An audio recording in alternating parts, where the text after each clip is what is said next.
welcome everyone. And again, familiar names. We love to see it. Um, Guys, this is, like we said, penultimate one. Thanks for joining us. And like always, there's a Q&A button at the bottom of the screen. So if you've got any questions throughout the night, do stick it in there and we'll try and get to it. But yeah, other than that, guys, sit back, relax. Steve, as always, will now explain. How do you know the guest? Well, Mark, we were just chatting before. Mark and I are part of the Cambridge United gang. He's still there, although I think he did pop off to another club and then return. But part of the Matt Walker, Jez George, Ginge, Tom Pell gang, and he's obviously there at the club. So we've known each other many years, Mark. I can't actually remember the first time we met, to be honest. He's just part of the gang, and we just sort of know. So yeah, it's great to have Mark on.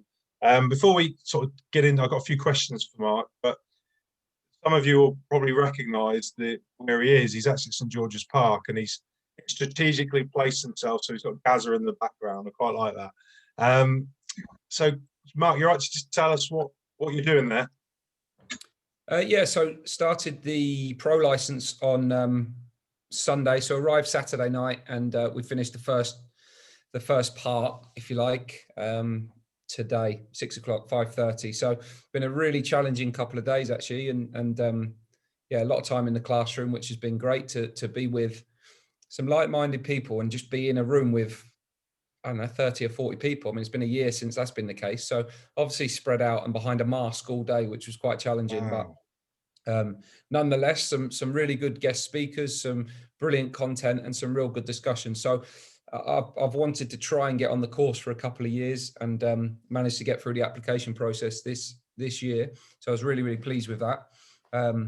Quite daunting in a way, because there's a lot ahead. There's a lot of challenges ahead through the course. I think it's going to be really challenging. Takes out of our comfort zone quite a lot. And there's some brilliant candidates on the course, you know, people with far greater experience and knowledge than I've got. So not only will I learn from the content of the course, but off of everybody that's on it as well. I think it's going to be a really good year, or 16 months the course is going to last for, that I've got to try and make full advantage of. Go on, name drop for us. Give us some examples of the big hitters, apart from yourself. Who are the big hitters on the course? Definitely not in that category, Steve. So there's a few managers. There's a few managers from so Richie Wellens at Salford and Dave Artell at Crewe, Danny and Nikki Cowley, obviously recently of Huddersfield, but also at Lincoln.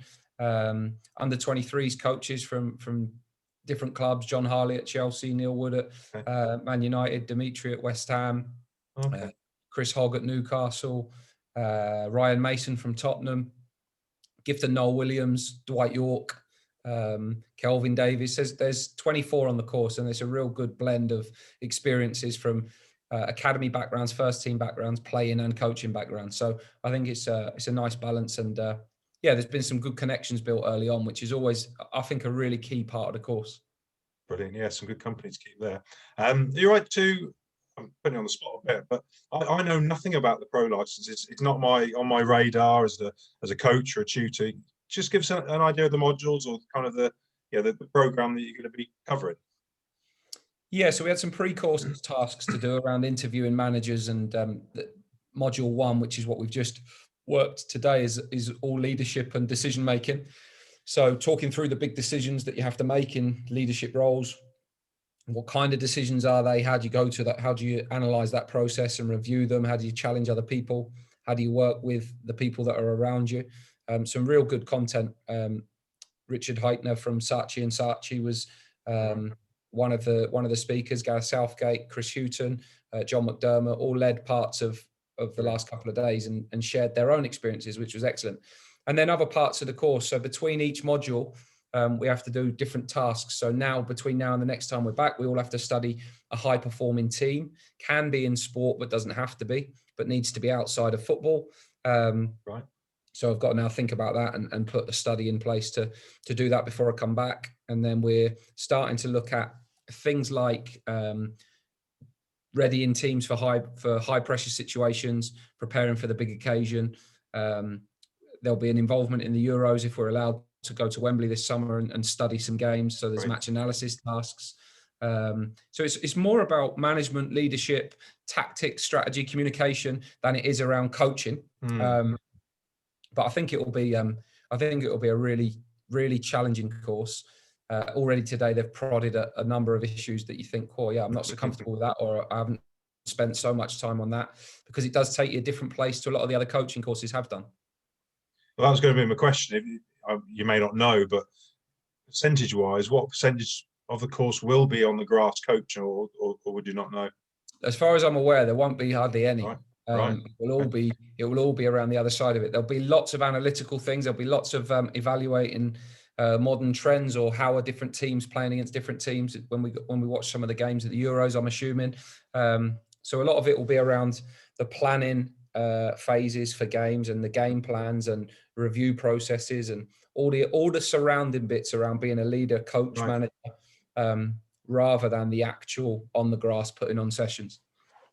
That's interesting. We had Willie Kirk on Friday night, who's the Everton ladies manager, and he was saying that he leaves a lot of the coaching to his staff, and he has match day -1 to himself.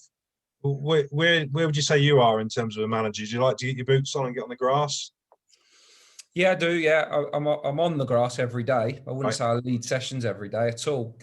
So Barry Corr's one of the first team coaches. Mark Bunn works with the goalkeepers, and Gary Waddock's the assistant for me. And he's an excellent coach, really well experienced. Worn the shoes of the manager and head coach and assistant manager, first team coach, played at a really good level internationally and top level. So his experience is brilliant for me, but also, he wants to coach, he wants to get out and put sessions on. So he leads a lot of the training. If I'm to get more involved, it tends to be later on in the week, nearer the games. We do our tactical work on a Thursday if we've got a Saturday game. Monday, obviously, if we've got a Tuesday game. So I tend to be more involved on those days. But I think it's really important, as in this job, there's certainly quite a lot of tasks to undertake. And so if you try and take on everything and do everything, number one, you haven't got the time to do it to the best of your ability. Number two, got really good people around you that can do the things. Gary's a better coach than I am, so let him coach, get him empowered to do his job and everything else. So he enjoys that. It's great for me as well. And sometimes I always used to think, get really hands-on, take everything, but seeing sessions and almost sometimes being the observer on a session, you see things a little bit more withdrawn than maybe you'd see if you're hands-on and in and on top of the sessions all the time. So that's been a bit of a change and a shift for me, and something that I'm trying to improve all the time, my observation skills and maybe dealing with individuals within sessions as opposed to managing the whole of the session. Brilliant. Yeah, thanks, Mark. That's really insightful. So the topic of tonight's webinar is from academy coach to first team manager. I think it's quite a unique journey. I don't know of many that have done it. So can you kind of give us a bit of a whistle-stop tour of when you started coaching, Mark, and your journey to being in the hot seat, if you like?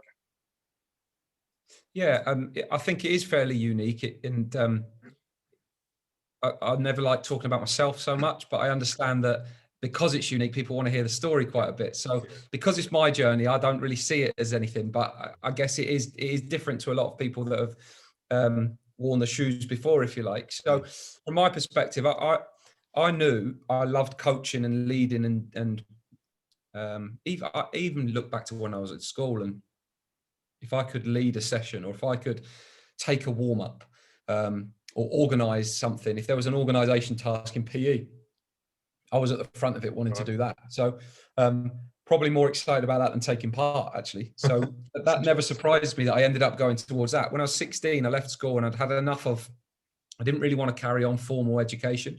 I had the opportunity to go to sixth form, but I sort of thought, I think coaching is what I want to do. I almost knew that at the age of 16. So I thought I'd just crack on with it. So I ended up working for Cambridge in the community schemes, working soccer schools in half terms, after school clubs.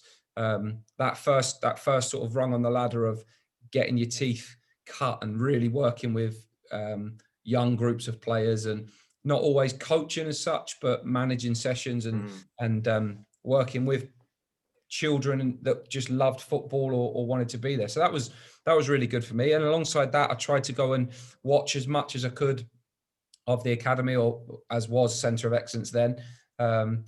and worked in some of the development centre programs, which the levels below the academy, and then moved up quite quickly into working with an age group with the under 9s and the under 8s, and then ended up circumstantial, really. The club was in a bad situation, redundancies had been made and things, so I ended up at 19 full-time in the Centre of Excellence program.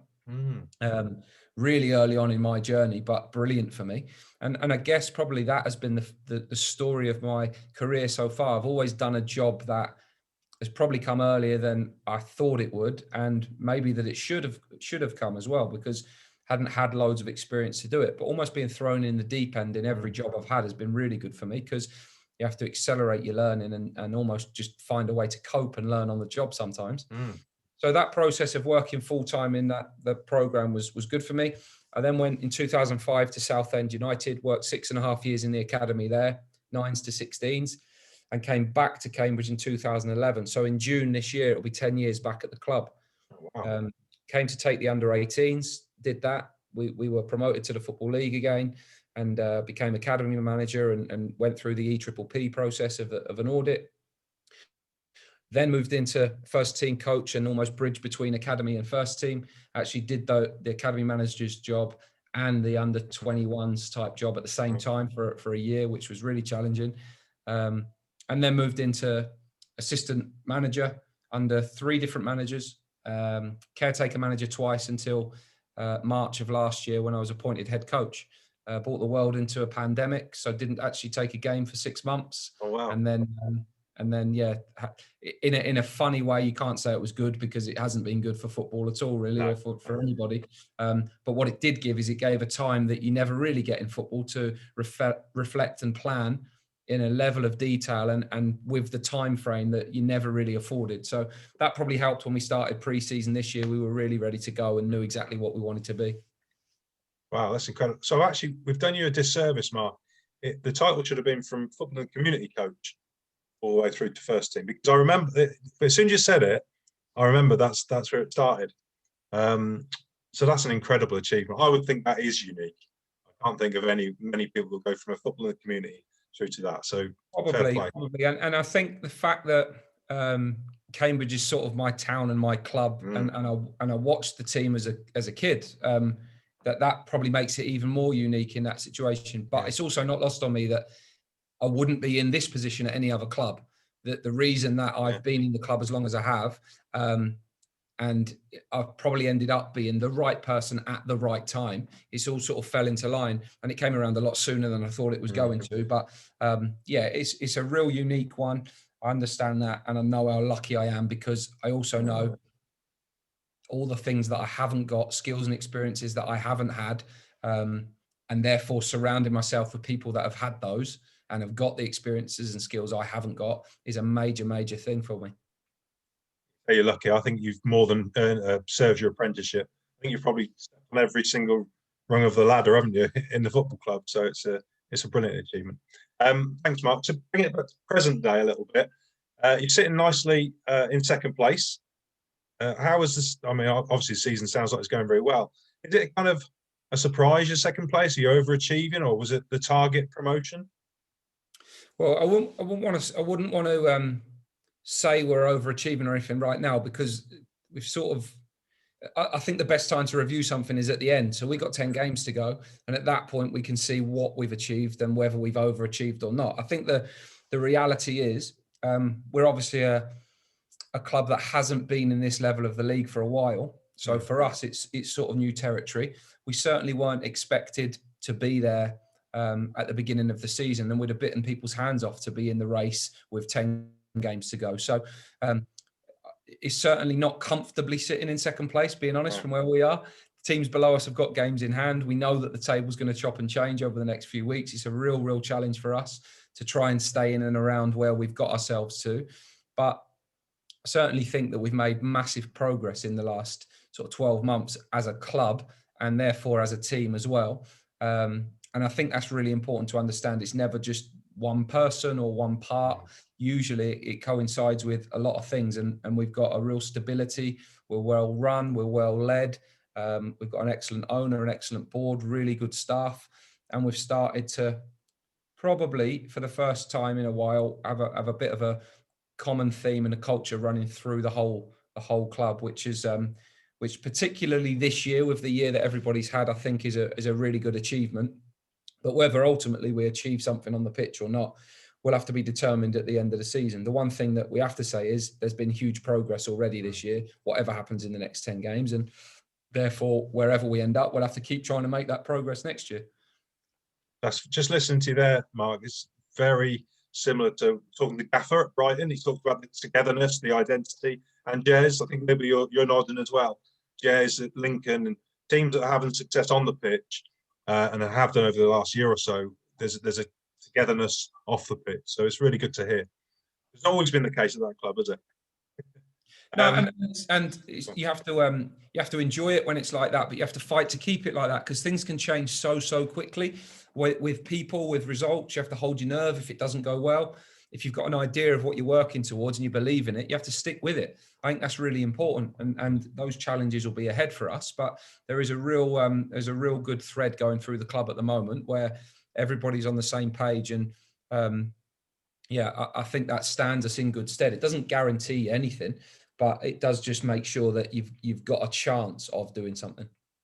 Brilliant. Thanks, Mark. I'm going to read these off my script. I'll make no apologies because it's quite a long question this one. I'm going to go back to your early years, Mark. So when you first started out in coaching, are there any particular principles that have remained the same throughout your journey? And also, what do you know now that you wish you'd have known then? You can see why I read it out. It's quite a tongue twister, wasn't it? Principles that I had then that I've got now. Coach people, not players. I think I've always connect with people. I like working with people first. And I think sometimes we forget that players are actually people first. So if you can make a connection on a human level and get the best out of someone, you've got a chance of improving and developing them firstly. So I think that's really important. Care about them. It's harder, it takes longer, but I think that's a really big strand of coaching that is fundamentally probably the most important from my perspective. That's how I feel about it. I think it should be enjoyable as much as you can. That doesn't mean it doesn't matter. That doesn't mean it's not serious, but it should be enjoyable. You should enjoy the challenge of getting better. There should be an element of fun around that. That doesn't mean messing around, but it can be fun as well as challenging, as well as intense, as well as competitive. So I think those two things are really key, and trying to be as organised and clear as possible with what you want from people, I think, is a major part of it as well. So all those things are really hard, and I'm certainly not sat here claiming that I do all that and I do that brilliantly all the time. Because that ultimately is coaching. Things chop and change. There's constant challenges. You make more mistakes probably than you make right decisions, and you have to react and recover from those really quickly. But that's a good challenge. And in terms of what do I wish I know now? I mean, I guess the reality is you can't know it at the beginning, because you only know it by putting yourself out there to learn, by throwing yourself into learning opportunities, as many as you can, by pushing yourself, by studying, by challenging yourself with other people's opinion, by making loads of mistakes and learning from them. And therefore, I wanted to know it all then, and I was in a rush. So all I'd say to myself then was slow down, take longer, learn more, challenge yourself more. And I went on every single course that was possible. I love a course. I love taking. I've got a question about that later. So yeah, all those sorts of things I think are great, but I think understanding. I tell you what, I wish I knew. I wish I understood myself better at the beginning, because I'm only learning that now. But then you learn about that in more challenging situations. I've learned more about myself in the last year than probably in the previous 15. Because the pressure's gone up and the scrutiny's gone up, and that's where you really learn about your own character and things. So I've waffled my way through that. No, Stephen. It's a good answer. I think it's a good question. I do. Even though I wrote it myself, I thought it was a good question, actually. It must be tough, though. You say you tell yourself to slow down, but it sounds like you were given opportunities which you probably couldn't turn down. So, because it might not come around again. So it must have been tough that.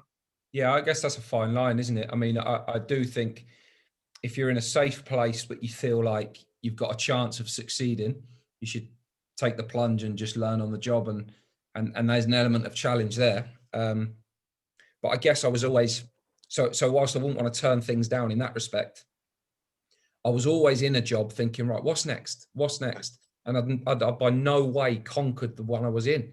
And there was so much more to learn, so much more to do. So today you're eyeing up Gareth Southgate's job, were you? Honestly, I would be delighted to try and be in this job as long as possible. To get through a year is probably a good thing in the modern game of football, which is crazy. Yeah. And the fact that we didn't play for 6 months probably helped. But I think from my perspective, like there's so many colleagues or so many people in the room today that I've spent the day with and in the league that I'm almost coming up against regularly, that I've got so many more years on me, so many more games on me. I'm a baby at the job, and I've got to sort of keep learning and try and stay in it as much as I can, because I've got so much respect for those people that have been in it so long and all the things that they've learned along the way. It's going to be a real challenge to try and stay in it. But I said to someone recently, it's the best CPD I've ever done. Like nothing really could prepare me for it properly. And the amount of learning opportunities in the job are massive. Thanks, Marks. Okay, next question. Okay, I'm going to read it. So within FA Coach Education, we're encouraged to develop our own coaching and playing philosophies. Do you have both? And have they drastically changed throughout your journey? So again, a 2-point question, really. Do you go on philosophies, Mark? Is this, do you have a coaching philosophy, a playing philosophy? Yeah, I guess it's what shapes your playing philosophy a little bit. I mean, I'd have had an ideal of how I'd like to see the game played originally, but sometimes I think that's just not reality, because so much of that is dependent on what players have you got, what players can you have, what club are you at, what constraints are you working under, what level are you playing at. All those things should consider a little bit around how you want to play, in my opinion. So that's probably shaped more than my ideal. I've probably, the way in which we play or coach has been shaped by some experiences that I've had. And I guess the way in which we play is a little bit driven by the players we've got, the level we play at, the history of the club, what people are used to watching and what you expect to see from a Cambridge United team. That all those things have really shaped forward for me how we go about things. And from a coaching philosophy point of view, I guess it comes back to that people first. Try and connect with people is a major part. Try and replicate the game as much as possible in your training sessions. Make sure that if you're going to play a certain way on Saturday, you're prepared to try and play that way throughout the week, rather than there's a real contrast in styles, and try and use the sessions as best you can to get the most out of them. But I wouldn't pin a philosophy too much up on the wall and say, this is us, because I think there's probably a flexibility to us, and we work more off a set of principles of play in possession, out of possession, in transition, than anything else, I'd say. Interesting, thanks. We'll ask one more question, and then Libby, I think there's a couple of questions in the chat. So the next question, and you touched on qualification, as you love a course. Could you tell us about your journey in terms of qualifications, and if any particular courses or experiences influenced you more than others? So you've already said that this role is the best CPD you've ever had, but so can you look back through your quals and the courses, and did anything have a particular effect on you or impact? Yeah, I've had so many good experiences on courses. So I think back to the very first course, it would have been before level ones. I think it was called the Junior Team Managers course. My very first course, and then level 2, and then UEFA B. Then I did my A license, and then obviously now onto the pro license. But those courses were excellent from a coaching perspective. But some of the other courses around it, I've really, really enjoyed. The youth modules were excellent. The Advanced Youth Award was really, really good. Probably the ones that impacted me most were, I don't know if they go anymore because they've sort of merged into the youth awards, but there was FA Psychology for football courses. And I went through all the levels of that up to level 5. And they were excellent. And I guess a little bit of that is my own bias, because it's connecting with people, it's how to get the best out of people, things like that. That it really I found that really attractive. And also how to develop psychological skills within training sessions. That was a real good one for me as well. So I think those things were excellent. But then I think alongside that, doing additional CPD away from football has been quite good. So whether it was football studies, I was really fortunate to go out to Spain and spend a few days with David Moyes when he was at Real Sociedad. That was a really good insight. I was really lucky to go and do a study at Seattle Sounders in the MLS. That was another good insight. But then away from that, I've done education days with teachers at secondary schools. Right. I studied a head teacher at a secondary school and wrote a little bit on how did he lead a staff team in a school. Our major sponsor is a huge construction company that employs 1,200 people. I spent 2 days with them to go and work out, how does your management structure work? How do you get the best out of people? What targets do you set yourself? How do you work operationally? So there's been loads of different strands, I think, of trying to learn and develop that isn't just, X's and O's and where and size of the area that you're going to coach a training session in. Because I think the whole role is all encompassing, and to try and broaden my horizons in that sense was quite a good one for me. Brilliant. Fair play to you. Fair play. It's good. Thanks, Mark. Libs, I'm going to shut up for a few minutes. Over to you. A lot of questions coming in. Now, this first one, I don't really know how you're going to take this. He does rub it in a little bit, I'm not going to lie. He says, I'm a huge Cheltenham Town fan. It was amazing we recently won at your place. This is Graham, by the way. Graham. How have you managed to get to see teams during COVID, and how difficult has this season been? He has also put, hope you get automatic promotion with us. So he's been nice. Firstly, we had 2 really competitive games with Cheltenham this year, and I think they're an example of a team that have built something over a period of time. Mike Duff's been there for a few years now, and they've improved gradually each year. So they're a good example of keeping continuity, one, and having an idea of what you want to be and how you want to develop. So it's no shock to see them top of the league. I'll be really surprised if they're not promoted at the end of the season.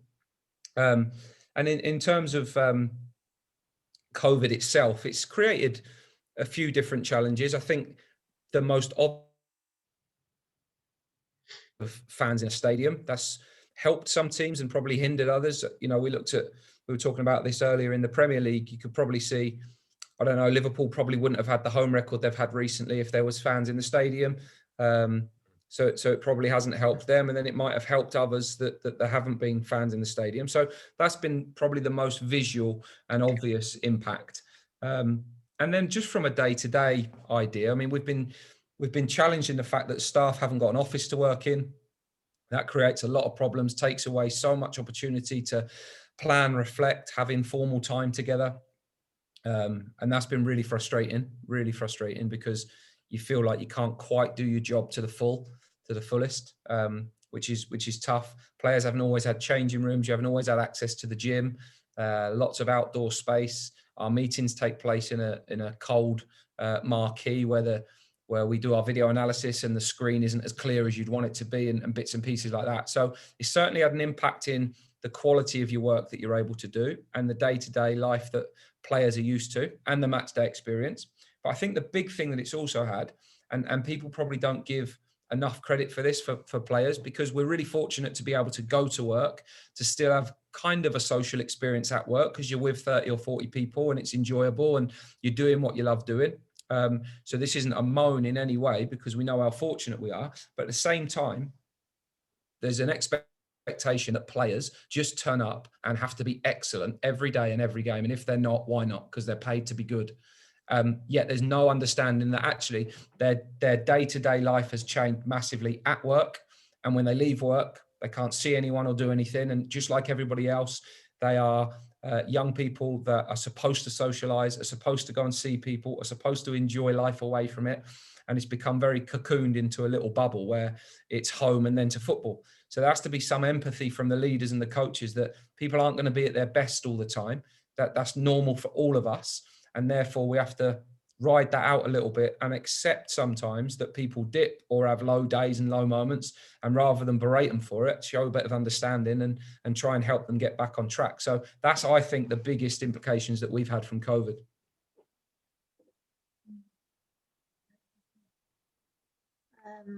There's another one here, Tib.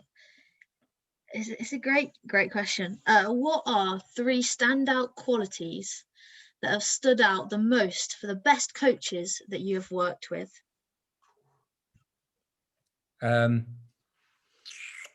Clarity, number 1.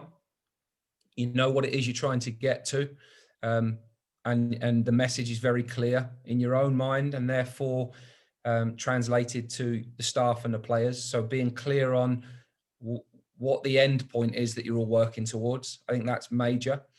The next one I think would be consistency of, firstly, that message, but secondly, your mood, because I think in such an emotional game, so many people look to the leader to set the mood, and I think it's really important that there's a consistency around how you behave, and that people aren't on eggshells, and that people can be themselves.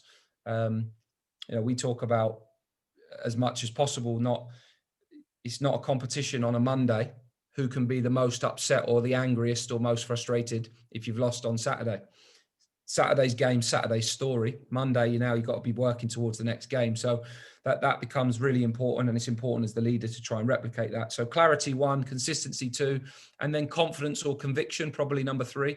The message that you've got, you're really confident in, and you have a conviction in how you convey that to people so that they believe in it, buy into it, and try and deliver it as much as possible. I think all those things are really challenging and tough in an industry where it is so up and down, and it's so judgmental, and it's so relentless.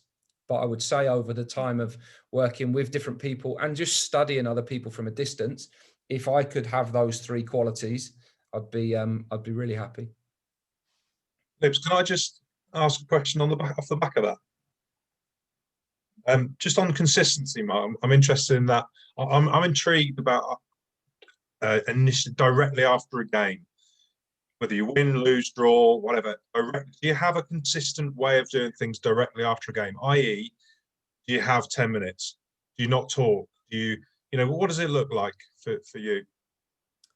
Me personally, this is obviously a real new experience for me. So you learn on the job all the time, and I think being honest that you don't know everything, and vulnerable enough to admit that is quite important. And so I'm trying to probably navigate that all the time. And I think that is a position of, you work off your instinct a little bit, okay, in that you'll know sometimes, or I'll know sometimes, exactly how I think people need to be spoken to in a moment, or what needs to be dealt with most and first. I guess it's always very easy to make emotional decisions, but to try and deal in logic is obviously the key consideration. To do that in the height of the moment is sometimes hard. So if you're not, so from my perspective, if I don't feel ready to be logical, don't just be emotional for the sake of being emotional. So therefore, take some time, think about it, reflect with it with the staff before you go in and speak, or wait till Monday, because sometimes in those situations, more damage can be done than good.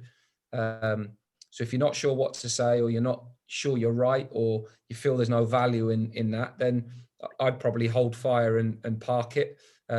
At the same time, I do like to try and wrap up a game on that day so that there isn't that hangover, and you can come in the next time and be ready. So as much as possible, I'd like to try and deal with it there and then. Sometimes that is very little to say. Sometimes that is a little bit more, whether that's talking to individuals, asking for players' opinions, or just giving a direct message as to where we feel we've gone right or wrong or could do better.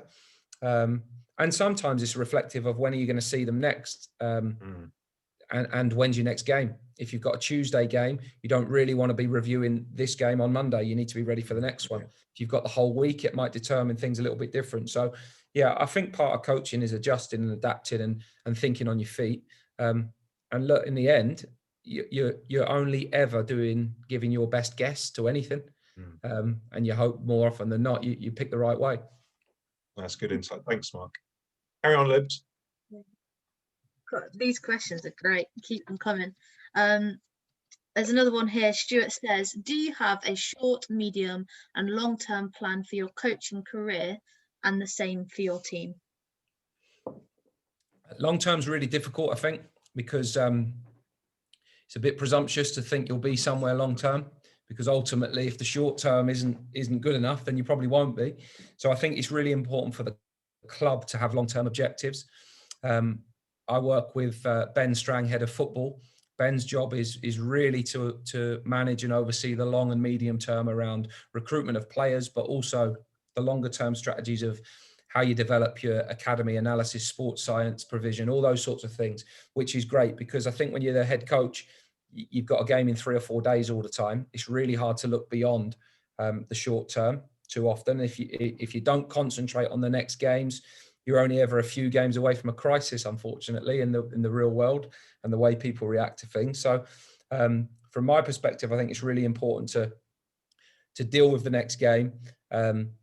Hopefully you're not working off the cuff and you have a plan or an idea at the start of the year what you're working towards, some long-term objectives that you're going to be judged on as a coach and that you've got as a club. And then hopefully your short-term goals are working towards that long-term objective. But in terms of me really, really reflecting on the long-term too much with the players and the team, not so much. Team objectives, medium-term, you're probably always one transfer window ahead, thinking about how are we going to develop the team? Which players do we feel are coming in and out of contract? Which younger players are maybe coming through into the first team squad? Those are probably considerations. But I haven't done this long enough to probably think too far ahead in the longer term. From my own coaching journey, I think I want to stay in the job as long as possible, and then have a period of reflection whenever that's over as to what happens next. But for me, I'm really enjoying this challenge.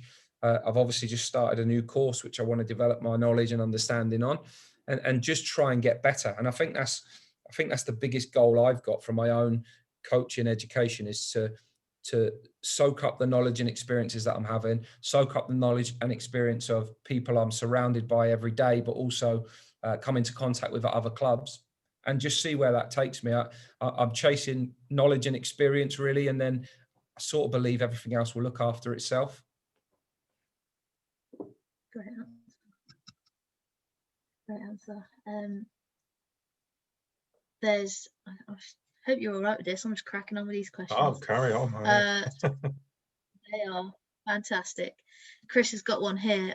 Mentally, how do you, as a manager and the players, handle criticism that's dished out by opposition fans and supporters on social media? Okay, fans ask me in a year, because I've been really fortunate, or not, that I haven't had that abuse from anybody yet, because there's been nobody in the stadium. So that has been a really interesting probably dimension. That a few things, we've been able to watch the game from higher up in the stands rather than on the touchline at ground level, which I think's helped.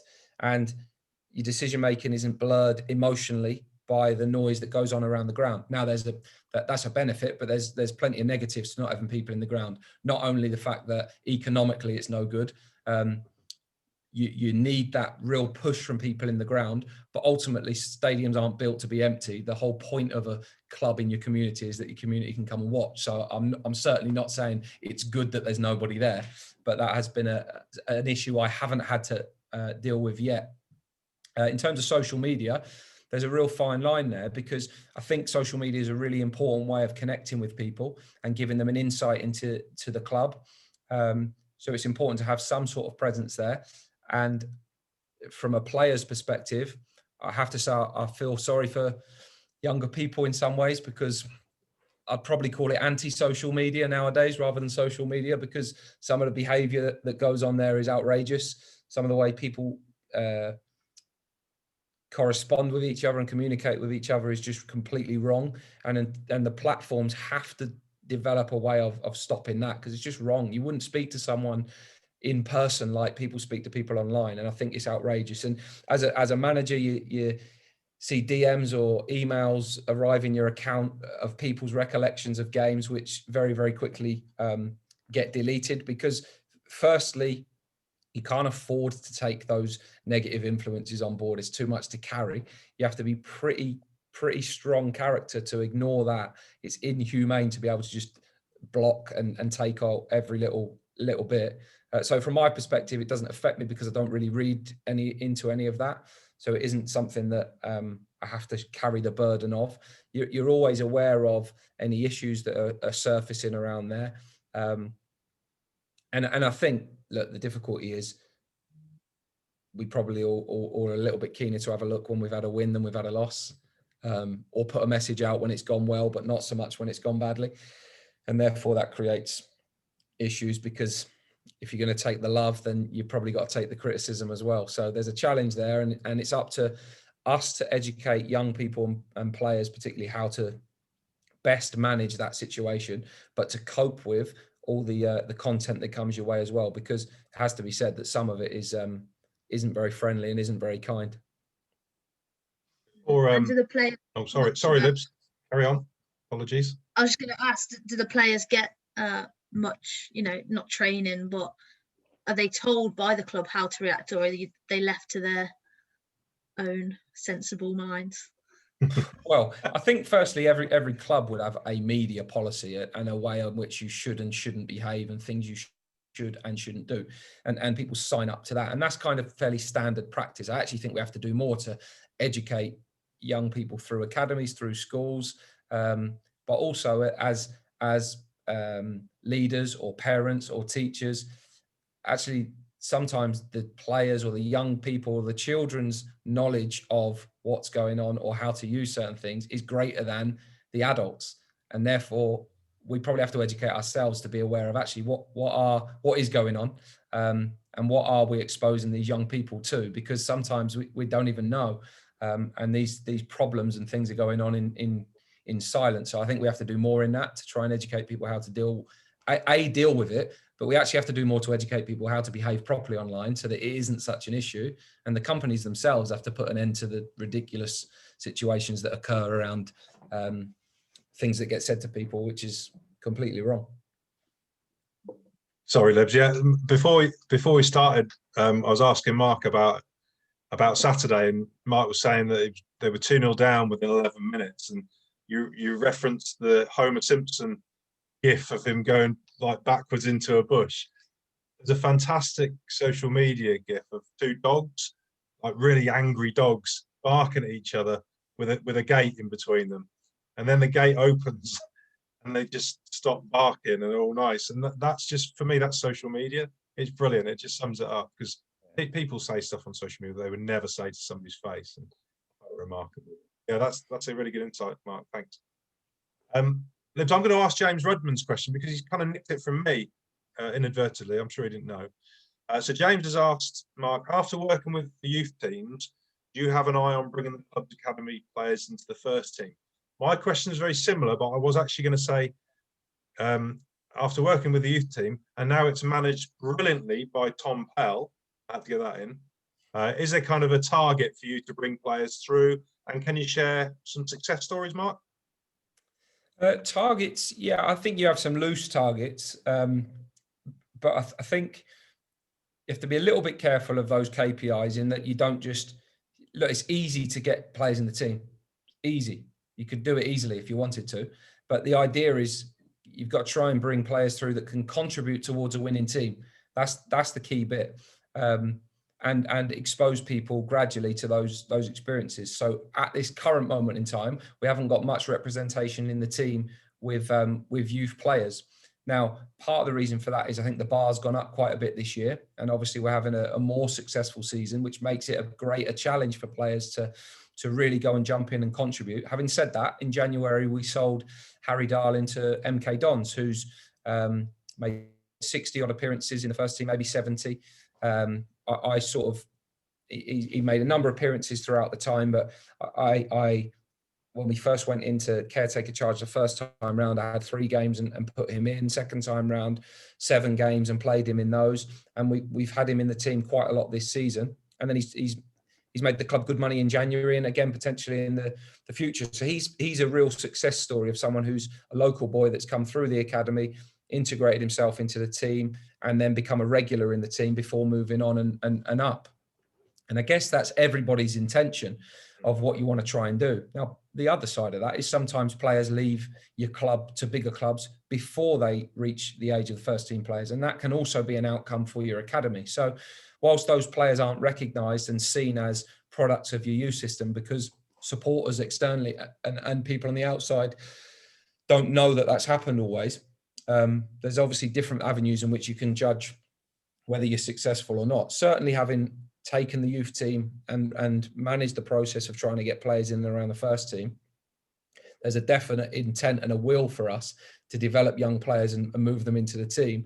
One of the areas that we've got to keep continually improving is the bridge between the under-18s and the first team, because that is a significant jump.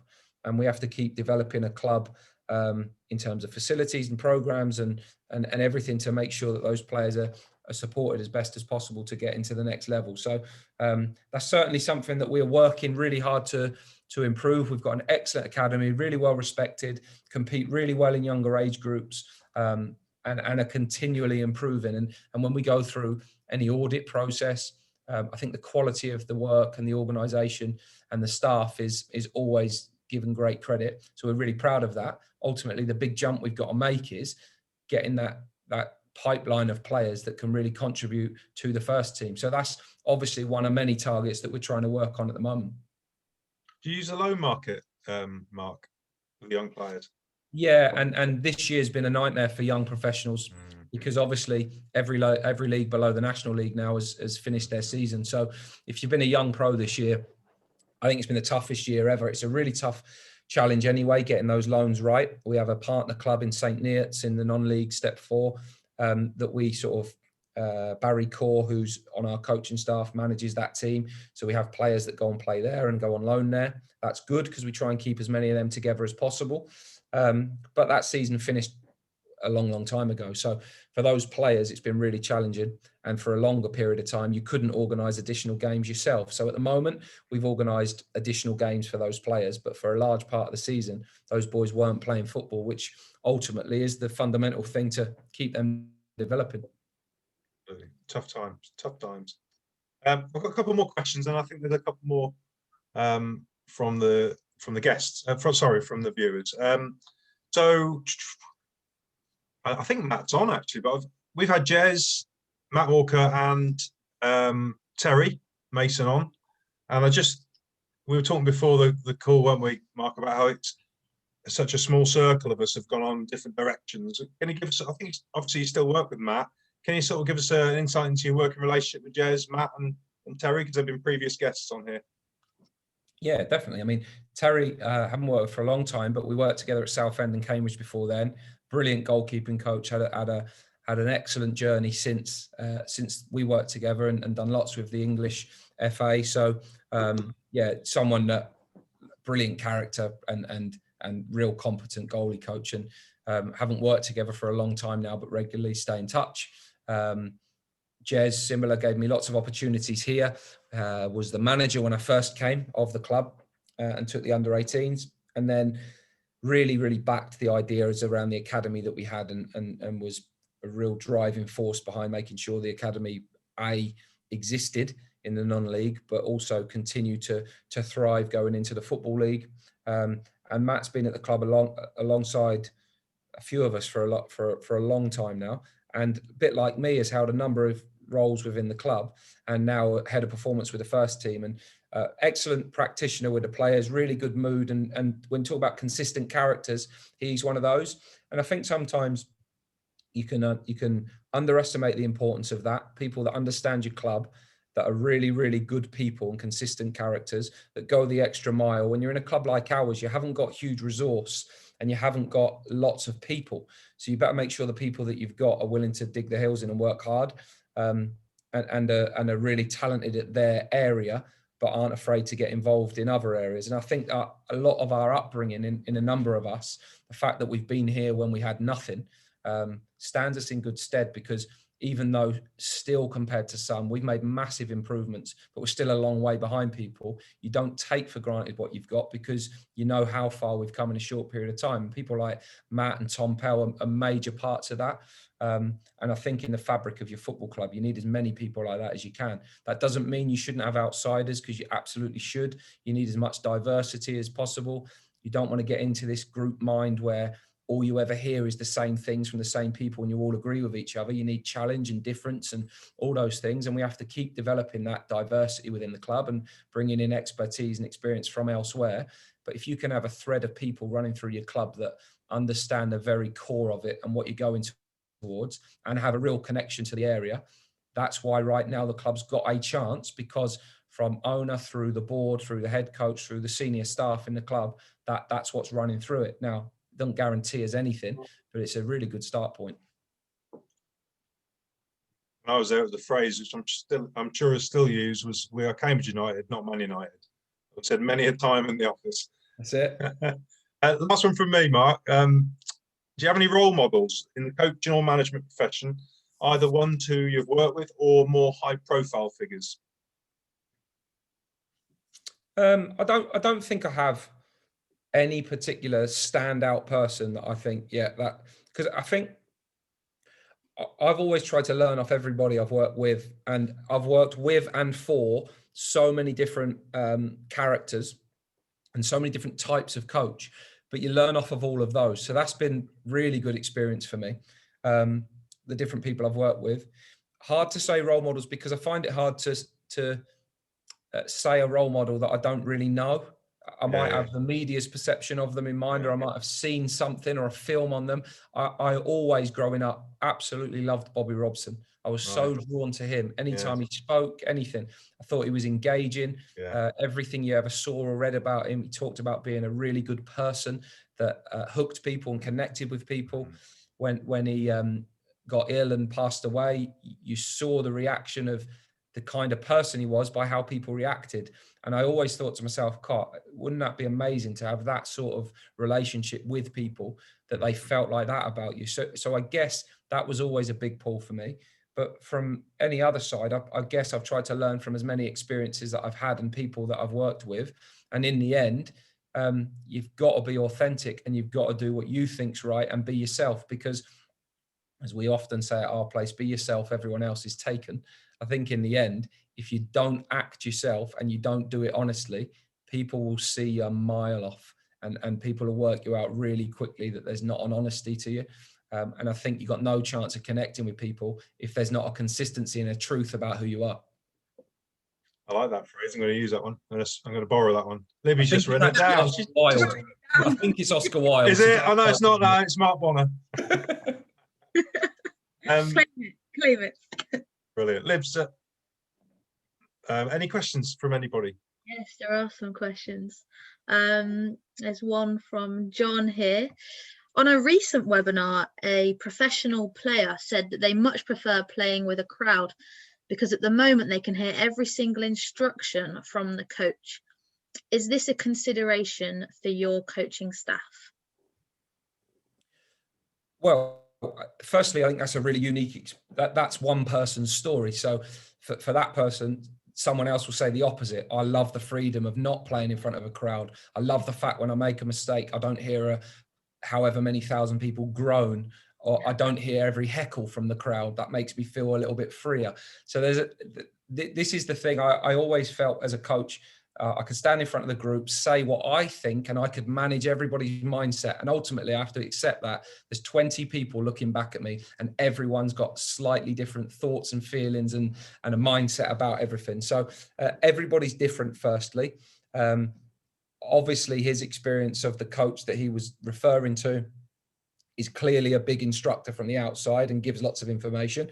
I'm probably less that way, to be honest. I think if you've got something worth saying, say it.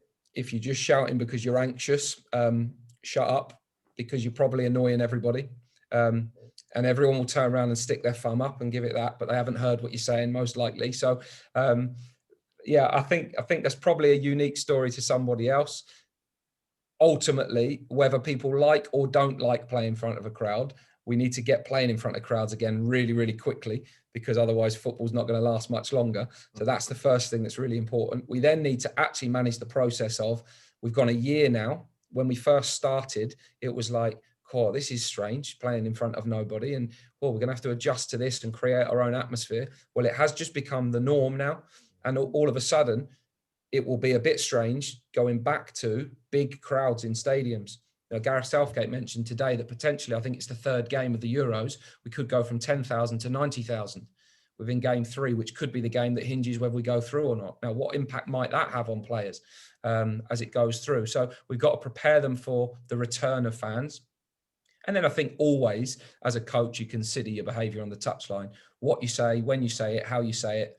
And that might depend on the individual. So you know that some might respond differently to different bits of information or different ways as you go. So I guess I haven't got a one answer to that, other than to say I would empathise and understand that particular player's situation, but also understand that there's probably someone who feels the complete opposite in the same dressing room, because that is the reality of team sport, that you try and get everybody thinking in a similar way. But even when you've got a common goal and a similar way of thinking, everybody's their own individual within that. And that's the biggest challenge of coaching, trying to challenge, coach and develop every individual within a team frame.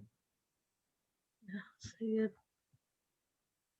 There's another one We're here. nearly done, Mark. You're doing you've had a long few days, my man, haven't you? All right. These are some brilliant answers, by the way, as well.